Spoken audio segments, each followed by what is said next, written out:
عشاء کے بعد دینی بات چیت کرنا، علمی بات چیت کرنا جائز بلکہ بہتر ہے۔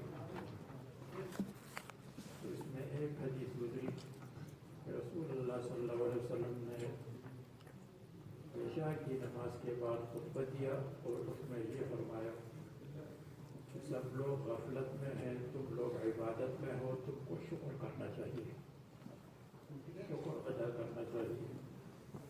دوسری حدیث یہ کہ رسول اللہ صلی اللہ علیہ وسلم نے اپنی وفات سے پہلے، اپنی وفات سے 1 مہینہ پہلے عشاء کی نماز کے بعد فرمایا، سلام کے بعد ارأیتکم لیلتکم ھذہ، آپ کو بتایا تھا کہ بعض حضرات فرماتے ہیں کہ یہ ارأیتکم کم ہے، تو پھر میم کو حذف کیا کیونکہ آخر میں میم موجود ہے، تو ارأیتکم اور تا کو فتح کیا۔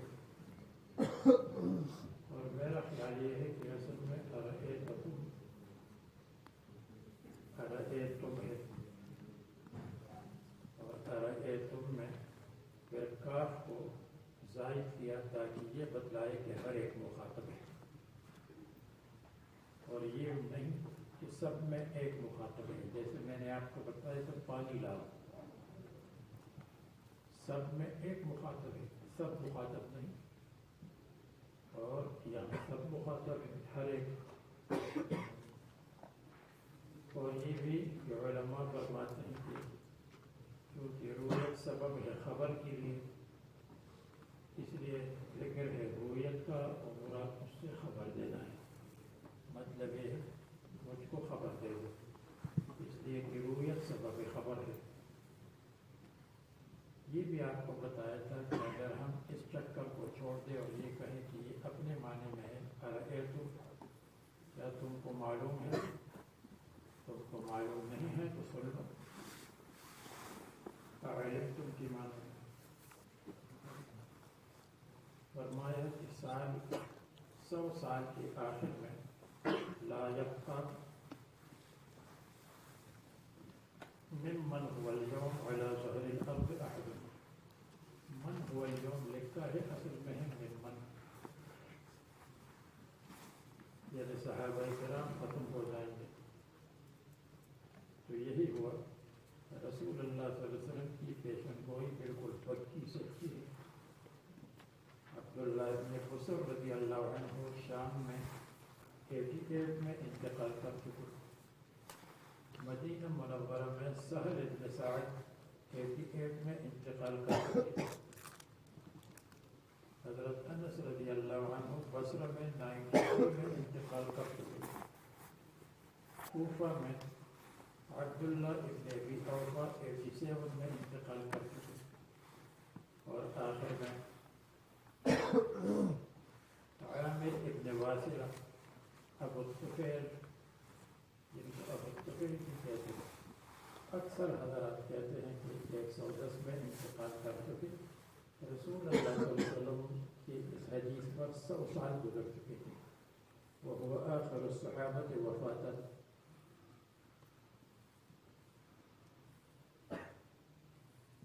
ووهل الناس،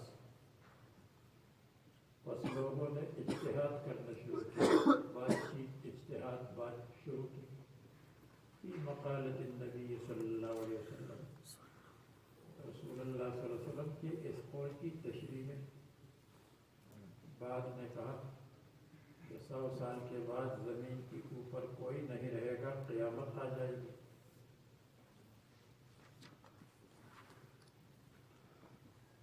اور بعد نے کچھ کہا، علامہ یتحدثون، اور لوگوں کا اجتہاد پہنچ گیا ان باتوں کی طرف جو لوگوں نے باتیں شروع کی، فی هذه الاحادیث عن 100 سنة، 100 سال کے بارے میں انہوں نے بات چیت شروع کی کہ 100 سال کے بعد قیامت آ جائے گی یا کیا ہوگا۔ اور رسول اللہ صلی اللہ علیہ وسلم کا مقصد یہ ہے کہ یہ صدی، یعنی صحابہ کرام کی صدی ختم ہو جائے، ظفر الامانی مولانا عبد الحی صاحب کی کتاب اور رسالہ ہے جو اصول حدیث پہ، اور انہوں نے فرمایا کہ ردن ہندی نے صحابیت کا دعویٰ کیا حالانکہ سینکڑوں سال کے بعد، اس لیے وہ غلط صحیح نہیں۔ فإنما قال النبی صلی اللہ علیہ وسلم، رسول اللہ صلی اللہ علیہ وسلم نے یہ فرمایا، لا يبقى ممن هو اليوم على ظهر الارض، زمین کے اوپر جو صحابہ کرام رہتے ہیں یا عرب میں لوگ رہتے ہیں ان میں سے کوئی نہیں رہے گا۔ یہ مطلب نہیں ہے کہ خضر علیہ السلام نہیں رہیں گے، یہ مطلب نہیں ہے کہ دجال نہیں رہے گا، یہ مطلب نہیں ہے کہ شیطان نہیں رہے گا، یہ مطلب نہیں ہے کہ فرشتے نہیں رہیں گے، وہ تو الگ لوگ ہیں۔ تو یا یہ کہ جزیرۃ العرب میں کوئی نہیں رہے گا۔ یرید بذالک، اس میں ارادہ فرمایا، انہا کہ قصہ یہ تخرم ذالک القرن، کہ یہ صدی ختم ہو جائے گی۔ یا ینخرم ہے یا تخرم ہے، ینخرم ہو تو ذالک القرن اس کا فاعل ہے، اور تخرم ہو تو ذالک القرن کا مطلب یہ ہے امت، یہ جو امت کی صدی ختم ہو جائے گی، پھر باعتبار امت ہے، جماعت ہے۔ اس کے بعد ہے مصبر مع الاہل والضیف، یہ وہ جو برزخ کی طرح ہے، اپنی اہلیہ، اپنی فیملی اور مہمانوں کے ساتھ بات چیت کرنا، من وجہ دین ہے، ایک حیثیت سی دنیا ہے، یہ کم، یہ بات چیت کر سکتے ہیں شریعت کی حدود میں۔ حدثنا ابو نعمان قال حدثنا معتمر بن سليمان حدثنا ابي قال حدثنا عثمان بن عبد الرحمن بن ابي بكر ان اصحاب الصفة كانوا اناسا فقراء تھے، اس لیے وہ لینے والے تھے، دینے والے نہیں تھے۔ جب وہ کسی کو کچھ دیتے تھے تو رسول اللہ صلی اللہ علیہ وسلم فرماتے تھے مت لو۔ النبي صلى الله عليه وسلم قال من كان عنده طعام اثنين فليذهب بثالث، دو آدمیوں کا طعام ہو تین کو لے جاؤ، تیسرے کو من اصحاب الصفة، وإن أربع فخامس فخامس، وإن أربع يعني وإن كان طعام أربع، تو طعام کو حذف کیا اور اربعین کو اس کا قائم مقام مرفوع بنایا تو اربعین ہے، یا اربعین ہے اس لیے کہ طعام اس کو مقدر کیا تو اور پھر حذف کیا، اس کا تصور کیا کہ موجود ہے تو اربعین ہو۔ فخامس فخامس، خامس ہو فالذی یؤتی به فالذی یذهب به خامس، خامس مرفوع ہو گیا، خامس اگر مجرور ہو تو پھر معنی یہ ہے فلیذهب بخامس، تو باب کو حذف کیا اور اس کے اثر کو چھوڑ دیا، کبھی باب کبھی جار کو حذف کرتے ہیں اس کے اثر کو نہیں چھوڑتے، کبھی جار کو حذف کرتے ہیں اس کے اثر کو چھوڑتے ہیں۔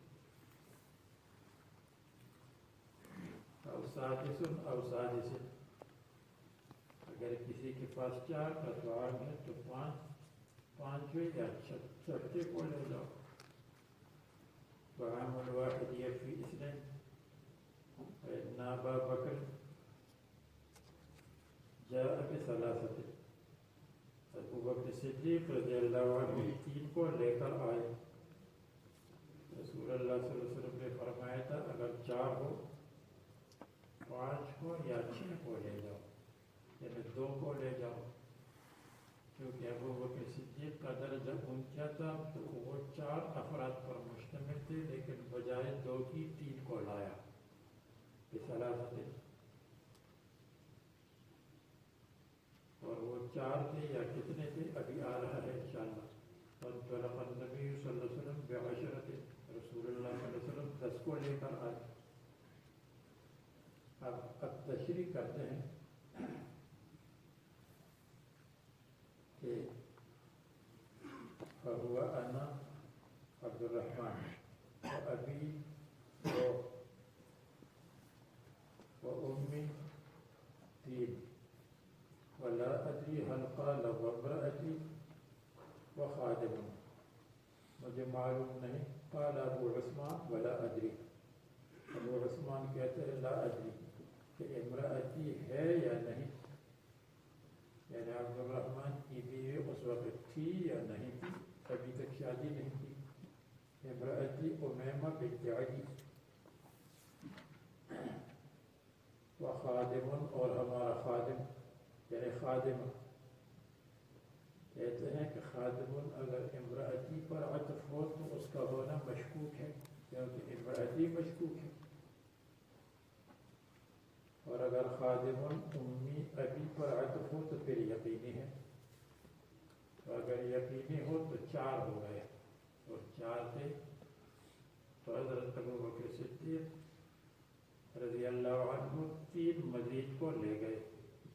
اور اگر خادم مشکوک ہو، جیسے امرأتی مشکوک ہے کہ تھی یا نہیں تھی، لا ادری ہے، تو پھر انا و ابی و امی یہ 3 پکی یقینی، اور 3 اور کو لے گئے تاکہ 6 نمبر پورے ہو جائے تدبیر جماعت کی، پھر 6 ہو جائے.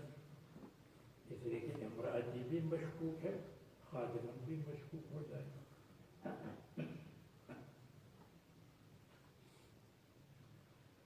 بین بیتنا و بین ابی بکر، جو ہمارے اور ابو بکر صدیق سب کی خدمت کیا کرتا تھا. فإن أبا بکر تعشى عند النبی صلی اللہ علیہ وسلم، حضرت ابو بکر صدیق رضی اللہ عنہ نے سفر کھایا رسول اللہ صلی اللہ علیہ وسلم کے پاس.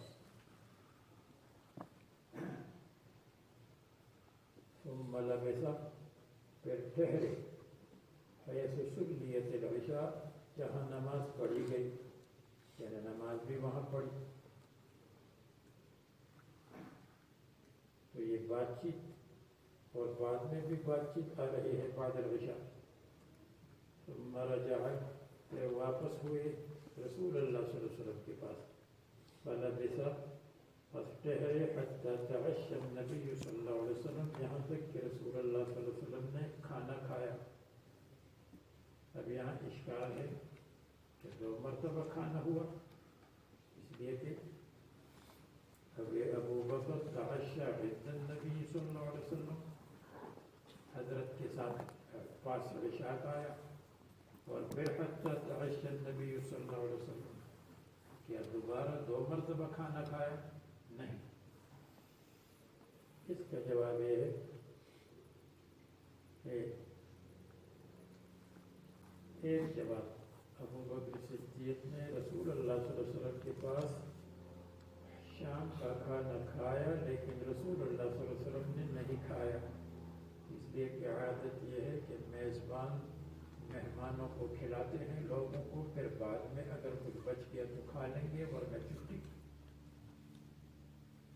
پھر جب بچ گیا تو حتی تعشى النبی صلی اللہ علیہ وسلم، حضرت نے کھا لیا. ایک جواب. دوسرا جواب یہ ہے کہ یہ ثم لبث، یہ ما قبل کی بھی تفصیل ہے، اور ما قبل میں اجمال ہے. اجمال یہ ہے، ابو بکر صدیق تعشى عند النبی صلی اللہ علیہ وسلم، رسول اللہ صلی اللہ علیہ وسلم کے پاس کھانا کھایا، جس کی تفصیل یہ ہے. تفصیل کیا ہے؟ لبث، ٹھہرے، حیث سلیت العشاء، جہاں عشاء ہوئی.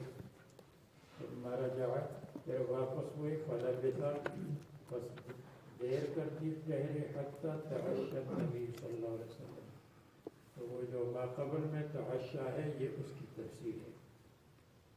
شام کا کھانا کس طرح کھایا، اس کی تفصیل یہ ہے کہ نماز کا انتظار کیا، نماز ہو گئی، پھر رسول اللہ صلی اللہ علیہ وسلم کے پاس واپس آئے، پھر وہاں کچھ دیر ٹھہرے، یہاں تک کہ رسول اللہ صلی اللہ علیہ وسلم اور ابو بکر نے عشاء کھایا. یہ تفصیل ہو جائے گی. یہ نہیں ہے کہ ساؤتھ افریقہ والوں کی طرح عصر کے بعد کھایا اور پھر مطالعہ سے پہلے یا مطالعہ کے بعد کھایا. ایسا نہیں ہے. عام طور پر رسول اللہ صلی اللہ علیہ وسلم کے زمانے میں، صحابہ کرام کے زمانے میں جو لوگوں کو کھانا ملتا تھا تو 2 مرتبہ کھانا کھاتے تھے، شام صبح کو شام کو. اس لیے قرآن کریم میں جنت میں اسی کے مطابق فرمایا گیا ہے وَلَهُمْ رِزْقُهُمْ فِيهَا غُدُوًّا وَعَشِيًّا. ان کو صبح اور شام کھانا ملے گا.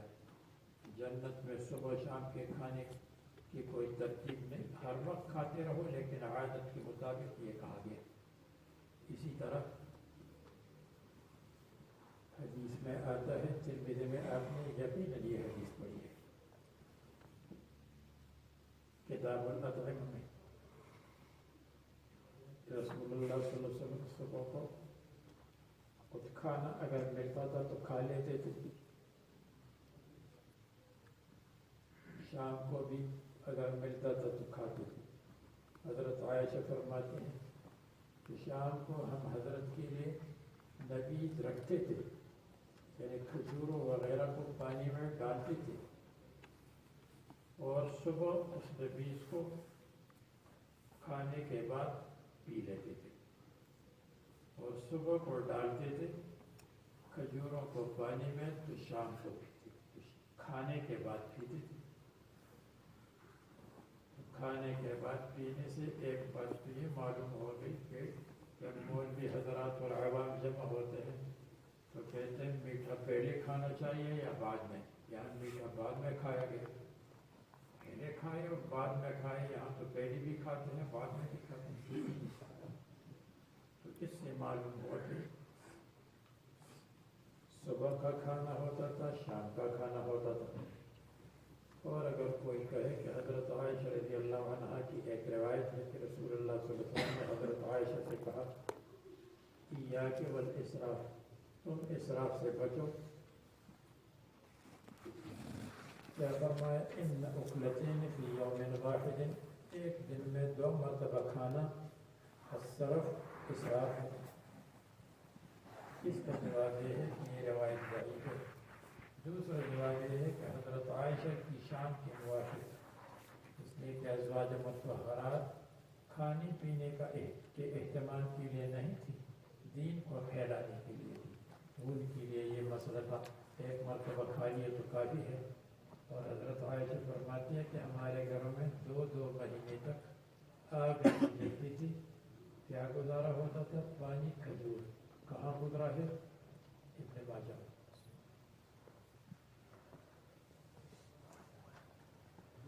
خیر یہ تو بات آ گئی. فتعشى النبي صلى الله عليه وسلم فجاء بعد ما مضى من الليل. اب وہ کسی آئے رات کا کچھ حصہ گزرنے کے بعد، ماشاء اللہ اتنا اللہ تعالیٰ نے چاہا. قال له امرأته، حضرت ابو بکر صدیق کی زوجہ نے کہا ما حبسك عن اضیافک، آپ کو کس چیز نے روکا، یعنی آپ کو کس چیز نے لیٹ کر دیا مہمانوں سے. یا ضیف کا لفظ ہے، ضیف ہو اضیاف ہو سب کا مطلب مہمان. آپ کہنے لگے اوما عشیتہم، کیا آپ نے ان کو شام کا کھانا نہیں کھلایا. یعنی اتقولین هذا وما عشیتہم، قالت ابوا، انہوں نے انکار کیا کہ ہم ابو بکر صدیق کے بغیر نہیں کھائیں گے. دیکھیے یہ اصحاب صفہ ہے، کیونکہ یہ مختلف جگہوں سے آئے ہیں اس لیے ان کو مہمان کہا، کوئی کسی جگہ کا کوئی کسی جگہ کا. حتی تجیء قد عرضوا فابوا. قد عرضوا فأبوا، اگر عرضو ہو تو پھر معنی ہے کہ قد عرضوهم على الطعام، ان کو پیش کیا طعام پر لیکن ان نے طعام نہیں کھایا. اگر قد عرضو ہو تو معنی یہ قد عرضو، ان کو پیش کیا گیا طعام پر لیکن انہوں نے نہیں کھایا. اگر عرضو ہو تو پھر اشکال وارد ہوگا کہ پیش کرنے میں غیر ذی روح کو ذی روح پر پیش کیا جاتا ہے، ذی روح کو ذی روح کو غیر ذی روح پر پیش نہیں کیا جاتا. جیسے میں کہوں گا کہ میں نے قلم آپ کی خدمت میں پیش کیا، عبداللہ کی خدمت میں میں نے قلم پیش کیا. قلم غیر ذی روح ہے، اور یہ نہیں کہوں گا کہ میں نے عبداللہ کو قلم کی اوپر پیش کیا. تو اس کا جواب یہ ہے کہ یہ من قبیل القلب ہے، تو من باب القلب. تو قلب بھی بلاغت کا ایک حصہ ہے مبالغے کے لیے. تو یہ معنی ہے قد عرضوا، ان کو پیش کیا گیا، اور مقصد یہ ہے کہ کھانے کو ان کے اوپر پیش کیا گیا. ایسے کہتے ہیں عرضت الحوض علی الناقۃ، حوض کو میں نے پیش کیا ناقے پر. اور عرضت الناقۃ علی الحوض یہ باب مبالغہ میں سے ہو جائے گا. میں نے ناقے کو پیش کیا حوض پر، حوض کو میں نے مقصود بنایا اگر کہ حوض غیر مقصود ہے. جیسے عمدہ قسم کا قلم ہو اور میں یہ کہوں کہ وہ عمدہ قلم میں نے پیش کیا چیئرمین صاحب پر، بھائی یہ تو ٹھیک ہے. لیکن اگر کہوں چیئرمین کو میں نے پیش کیا قلم پر، تو اس کا مطلب ایک بہت اعلیٰ درجے کا قلم ہے، اس قابل ہے کہ چیئرمین کو اس پر پیش کیا جائے، وہ اعلیٰ ہے. انشاءاللہ جب آپ مختصر عنوانی پڑھیں گے عالم برزخ میں تو اس میں قلب کا باب اور اس کی تفصیلات آئے گی. فَأَبَوْا، تو انہوں نے انکار کیا.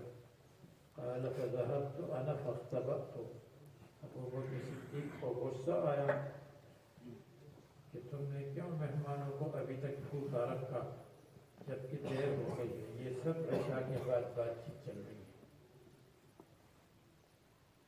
فاختبأت، عبد الرحمن کہتے ہیں میں تو چھپ گیا اپنے والد کے غصے کی وجہ سے. دیکھو ایک روایت میں شادی شدہ ہے اور پھر بھی اپنے باپ سے اتنا ڈرتے ہیں، والد سے ڈرتے ہیں کہ چھپ گئے.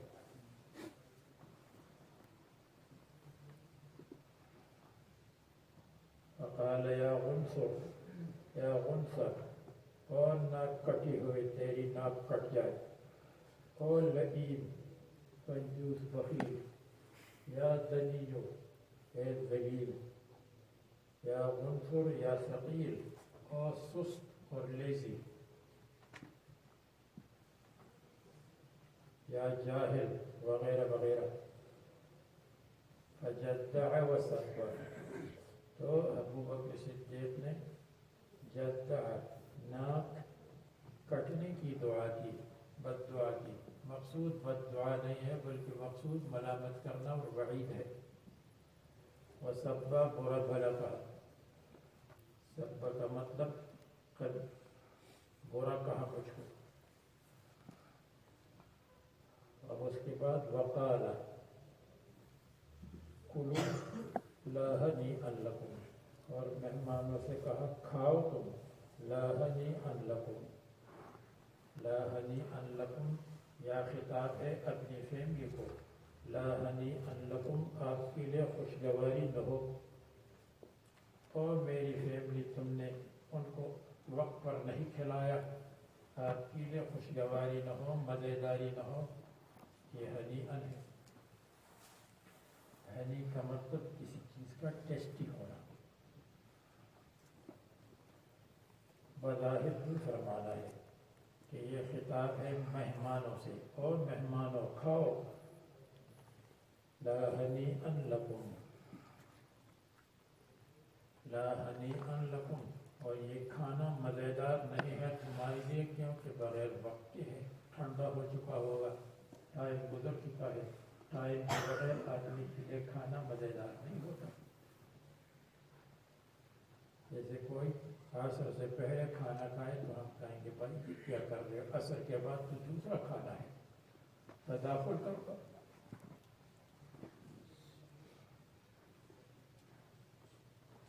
تو ہنیئا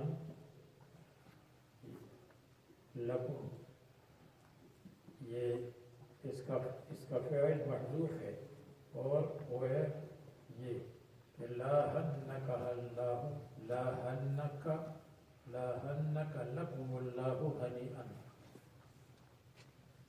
اللہ تبارک و تعالیٰ تمہارے لیے یہ مزیدار نہ بنائے، یہ بد دعا ہو جائے گی۔ اور جب مہمانوں کو خطاب ہو تو لا ہن ہنیئا لکم، مزیداری نہیں رہی اس میں آپ کے لیے مزیداری، اب یہ مزیدار اور ٹیسٹی نہیں ہے۔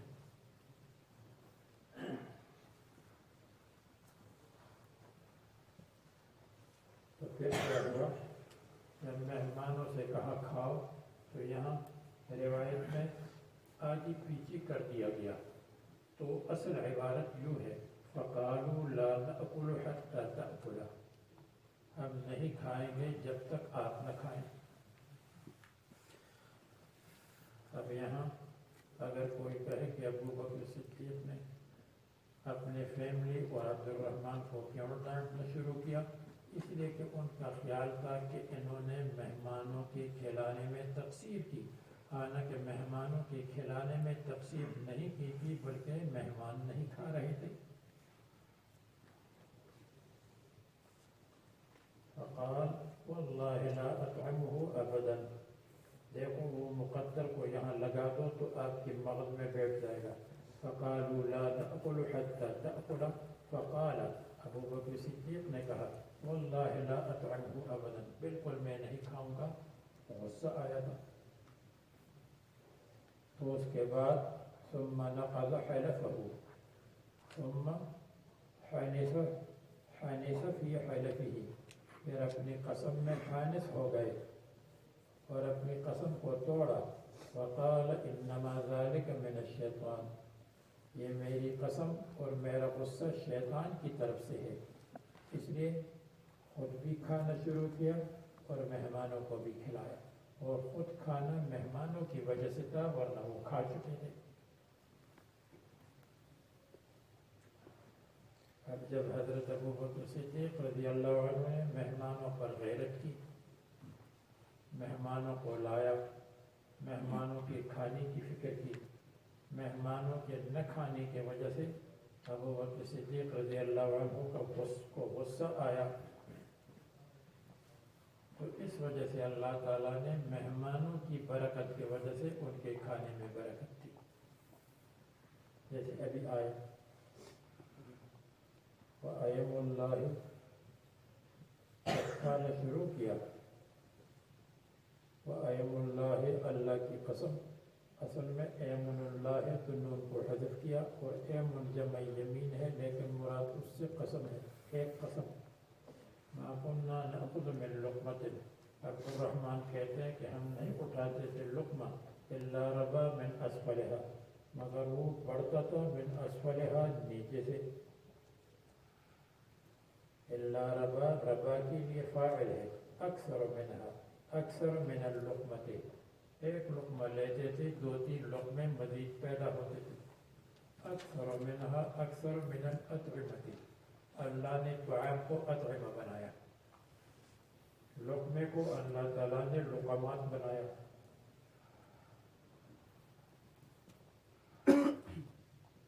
قال شبعوا، عبد الرحمن کہتے ہیں وہ سیر ہو گئے، وصارت اکثر مما کانت، اور یہ جو کھانا تھا صارت الاطعمۃ اکثر مما کانت، پہلے کے مقابلے میں زیادہ ہو گئے۔ فنظر الیہا ابو بکر فاذا ہی کما ہی، بس یہ الآن کا ماتان تھا یا زیادہ او اکثر. فقال لامرأته، اب غصہ بھی ٹھنڈا ہو گیا، مہمانوں نے بھی کھا لیا اور مہمانوں کی وجہ سے برکت بھی آ گئی. مہمانوں پر غیرت بھی کہ مہمانوں کو کیوں نہیں کھلایا. یا بیوی سے کہا یا اخت بنی فراس، اے بنی فراس قبیلے کی بہن. معلوم ہوا کہ بہتر یہ ہے کہ آدمی اپنی بیوی کو نام نہ لے. اگر بچے ہوں تو فلان کی امی، فلانہ کی امی کہے، اور اگر نہ ہو تو اخت بنی فراس، فلان قبیلے کی بہن. یہ کہے اچھا ہے. ہاں یہ کیا ہے، بڑھتا رہتا ہے. قالت لا وقرۃ عینی، لا زائد ہے، وقرۃ عینی میری آنکھوں کی ٹھنڈک کی قسم. آپ کو بتایا تھا کہ قسم کبھی کبھی دعا اور برکت کے لیے تھی. قسم کی 4 قسمیں گزری تھی. تو قرۃ عینی، اللہ تبارک و تعالیٰ آپ کو میرے لیے آنکھوں کی ٹھنڈک اور سرور اور خوشی کا ذریعہ بنا دے. یہ دعا ہو گئی. بس دعا کے لیے ہے، دعا کے لیے ہے، استشہاد کے لیے ہے، تعظیم کے لیے ہے. 4 قسمیں گزر چکی تھی. اچھا لا، ایک قول یہ ہے کہ لا زائد ہے، اور یا اللہ کو زائد نہ کہو تو یہ کہو لا شیء غیر مما اقول، کوئی چیز نہیں سوائے اس کے جو میں یہ کہتی ہوں کہ وقرۃ عینی لہی الآن اکثر. تو لا کا مطلب سوائے اس کی کوئی چیز نہیں. کون سی چیز؟ کہ اللہ تعالیٰ نے اس میں برکت دے دی. لہی الآن اکثر منہا قبل ذالک بثلاث دراہم. یہ تو ڈبل نہیں ٹرپل ہو گیا. اور چونکہ انگلش میں فور استعمال نہیں ہے اس لیے ثلاث دراہم فرمایا. یہ بھی حضرت ابو بکر صدیق رضی اللہ عنہ کی اہلیہ کی کرامت ہے کہ چونکہ ساؤتھ افریقہ میں یہ بخاری پڑھائی گئی اور پڑھی گئی، اور وہاں تو 53 استعمال ہے، 4 نہیں ہے، اس لیے 53 آ گئی. فَأَكَلَ مِنْهَا ابو بکر، حضرت نے کھا لیا. تطیبا لقلوبہم، تاکہ ان کا دل خوش ہو جائے. جیسے کسی سے کہے بھائی ایک لقمہ تو لے لو. فقال، اور کہا انما کان ذلک من الشیطان، یہ قسم کا ہونا اور غصے کا ہونا شیطان سے تھا. یعنی یمینہ. ثم اکل منہا، یہ ثم اکل کو ہم نے پہلے لگایا ہے، یہ تقدیم تاخیر ہوئی. ثم اکل منہا لقمۃ، پھر کھا لیا مہمانوں کے ساتھ. ثم حملها الى النبی صلی اللہ علیہ وسلم، پھر حملہ نہیں کیونکہ طعام تو اطعمہ بن گیا. جب اطعمہ بن گیا تو اٹھا کر لے گئے رسول اللہ صلی اللہ علیہ وسلم کے پاس. حضرت ہمارے پاس تو طعام تھا، اب اطعمہ بن گیا. فاصبحت عنده، اور صبح کو حاضر ہوئے اطعمہ حاضر ہوئے عنده ان کے پاس.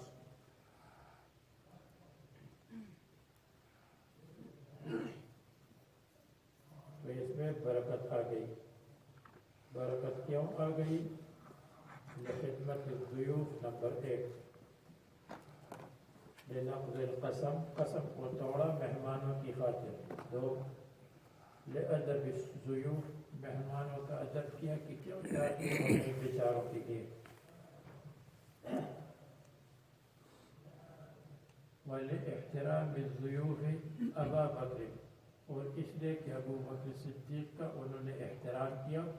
تو ان وجوہات کی وجہ سے اللہ تعالیٰ نے برکات کو نازل فرمایا.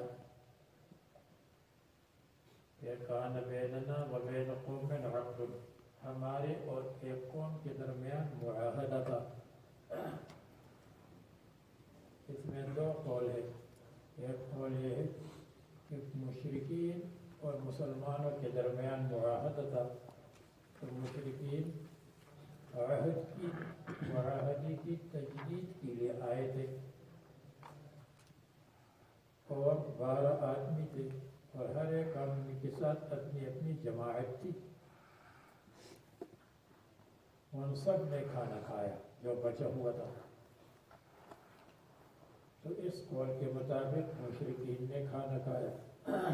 دوسرا قول یہ ہے کہ ہمارے اور قوم کے درمیان معاہدہ تھا، معاہدے کی مدت ختم ہو گئی. ختم ہونے کے بعد رسول اللہ صلی اللہ علیہ وسلم جہاد کے لیے مجاہدین کو بھیج رہے تھے. 12 آدمی آئے تھے مجاہدین اور ان کے ساتھ مختلف جماعت، ہر ایک کے ساتھ جماعت تھی. تو اس صورت میں کھانے والے مسلمان ہوں گے اور ہر ایک مسلمان کے ساتھ جماعت تھی. فمضى الأجل، تو معاہدے کی مدت گزر گئی، ختم ہو گئی تھی، معاہدہ ختم ہوا. یہ مضل اجل میں براعت الاختتام ہے، اس لیے کہ بہت بڑا اسٹیشن آنے والا ہے یا بہت بڑا ایئرپورٹ آنے والا ہے کتاب الاذان. اس سے پہلے براعت الاختتام، تیری اجل بھی ختم ہو گئی، تیری زندگی بھی ختم ہونے والی ہے. نزلنا هنا ثم ارتحلنا قد الدنيا نزول وارتحال ففرقنا 12 رجلا. تو ہم نے 12 آدمیوں کی الگ الگ جماعت بنائی. ایک آدمی کے ساتھ جماعت، دوسری کے ساتھ جماعت. مع كل رجل منهم اناس، ہر ایک آدمی کے ساتھ جماعت. اللہ اعلم کم مع كل رجل، اللہ کو خوب علم ہے کہ ایک آدمی کے پاس ساتھ کتنی آدمیوں کی جماعت تھی. جیسے اجتماع ختم ہوا تو 12 آدمی کھڑے ہو گئے، بھائی کہاں کیپٹاؤن جانے والی جماعت کون ہے؟ چیئرمین صاحب. چیئرمین کے ساتھ کتنے آدمی ہیں؟ کتنے آدمی. دوسرا کون ہے؟ نائب چیئرمین، ان کے ساتھ کتنے آدمی ہیں؟ اسی طرح ہر ایک کے ساتھ آدمی. تیسرا کون ہے؟ شیخ الاسلام، ان کے ساتھ کتنے آدمی ہیں؟ اتنی جماعت. اس طرح مع كل رجل منهم اناس. تو اللہ اعلم کب مع كل رجل، معلوم نہیں کتنے تھے. فاکلوا منها اجمعون، تو جتنے حاضر تھے سب نے کھا لیا.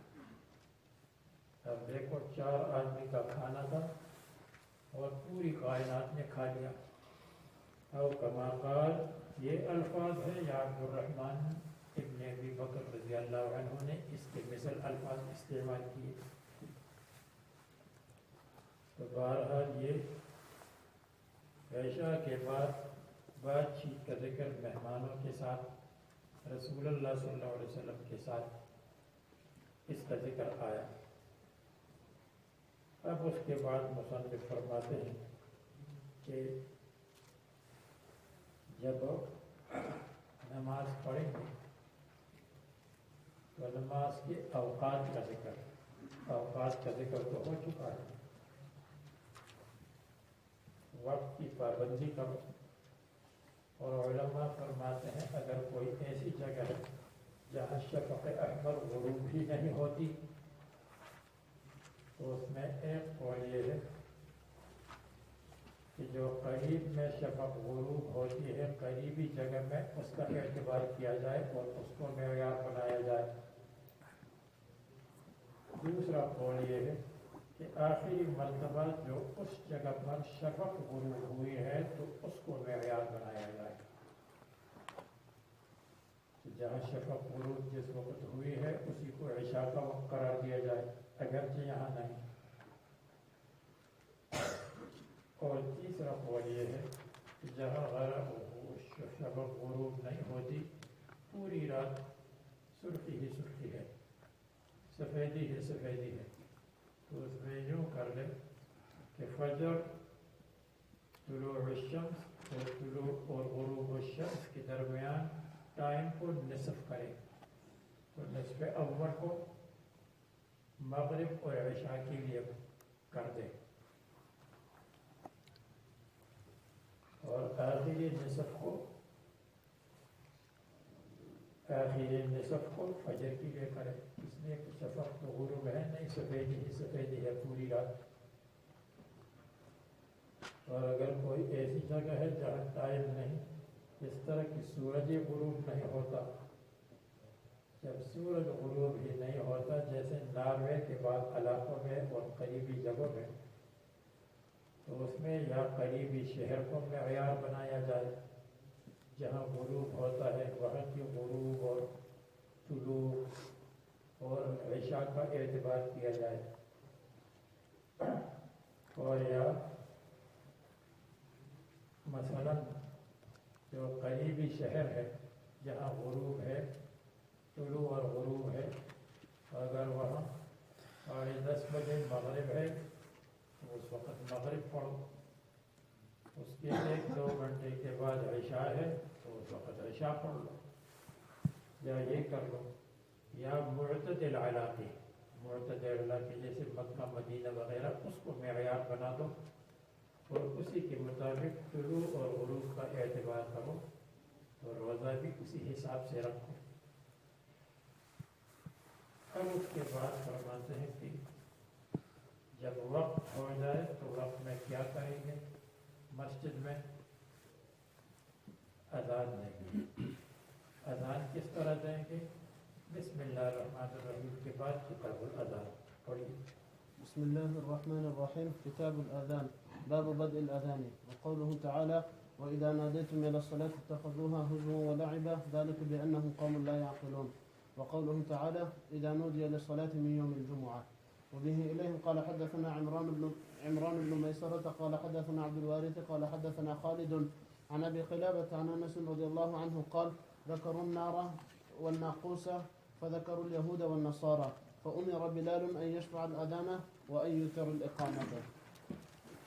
یہ بات بھی میں بھول گیا کہ ابو بکر صدیق نے رسول اللہ صلی اللہ علیہ وسلم کے پاس اس دعا کو لایا تحدیثاً بالنعمت۔ یا رسول اللہ صلی اللہ علیہ وسلم، اللہ نے کتنا انعام کیا، شکر ہے آپ کو بتلانے کے لیے، یا اس لیے کہ مزید فی حکم مزید علیہ، اور دعا فقراء کے لیے تھا اور مہمانوں کے لیے تھا، تو مسجد میں لایا تاکہ دوسرے مہمان کھائے، جیسے دوسرے مہمانوں نے کھا لیا۔ فرماتے ہیں کتاب الاذان: اذن یؤذن تاذینا واذانا، سلم یسلم تسلیما وسلاما۔ اذان کے معنی ہے اذن میں کلمات کا کان میں پہنچانا، یہ اذان ہے۔ اذان کا مقصد کیا ہے؟ الاعلام بدخول الوقت، وقت داخل ہونا، یہ بتلانا ہے۔ نمبر 2، جماعت کے لیے بلانا، جماعت کے لیے آ جاؤ۔ نمبر 3، شعائر الاسلام کا اعلان ہے کہ یہ اسلام کی بڑی علامت ہے، اس لیے ہم اس کو اونچا کرتے ہیں۔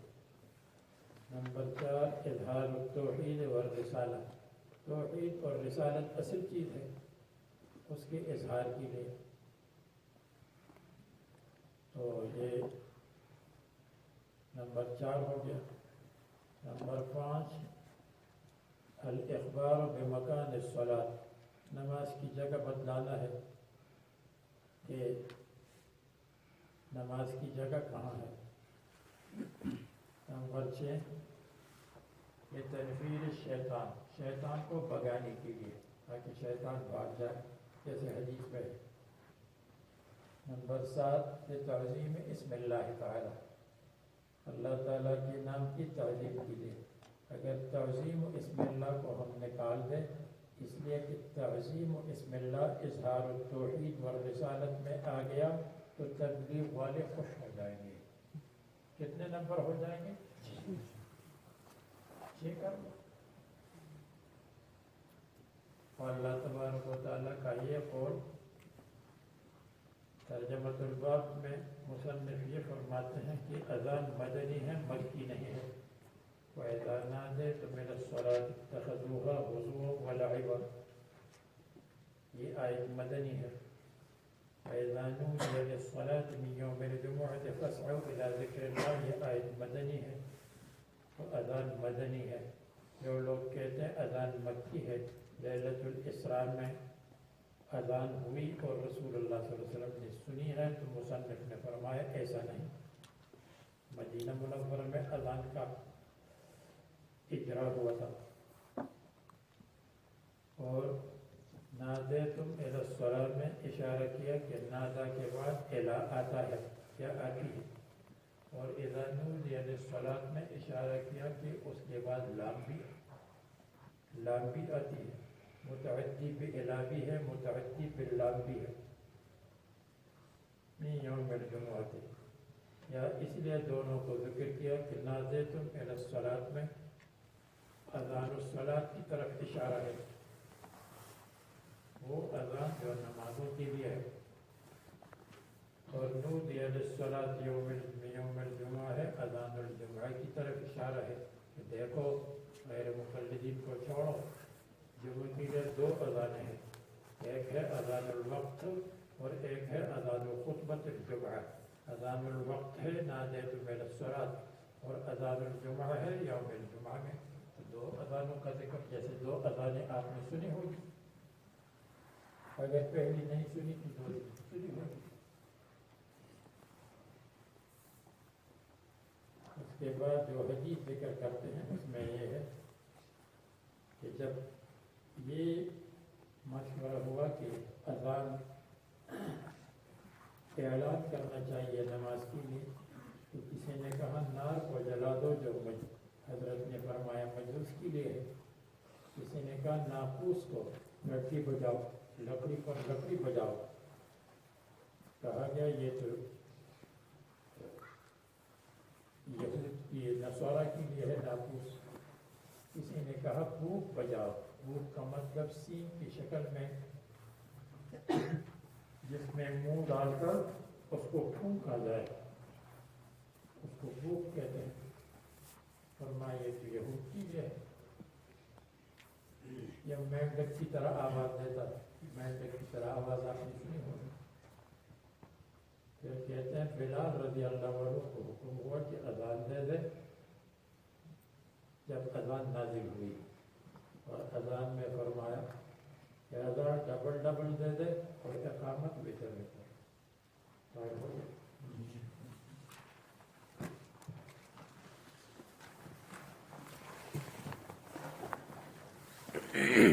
ہاں جناب آئی میں نے عبداللہ بیمار عبداللہ